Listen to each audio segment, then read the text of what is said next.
Каза тапкандардын сөөктөрү мурун танкка чыгарылган ишканада бир түн кармалгандан кийин үйлөрүнө жөнөтүлө баштады. Бирок Голландия менен Украинанын өкмөттөрү бул иште адамгерчиликти көрсөтүү аракетинде. 16 табытты жүктөгөн аскерий учак Голландияга багыт алды. 4 табыт аза күтүү зыйнаты үчүн артта калды. Today your journey home begins. Бүгүн сапар башталды. Бирок бул дале болсо узакка созулчу иш. Сөөктөрдү таануу үчүн татаал иш-чаралар жүргүзүлөт. Бирок Голландия өкмөтү бул процессти тез жана татыктуу бүткөрүү үчүн колдон келгенин кылат. 1 мүнөттүк жымжырттыктан кийин акыркы табыттар учакка жүктөлдү. Азырынча сөөктөр тааныла элек. Алар Голландия, Малайзия же Индонезиянын атуулдары болушу ыктымал. Арасында экипаж мүчөлөрү да болушу мүмкүн.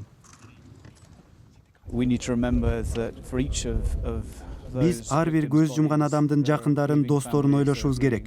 Жүргүнчүлөрдүн өмүрү бөөдө жерден кыйылганын эстен чыгарбашыбыз зарыл.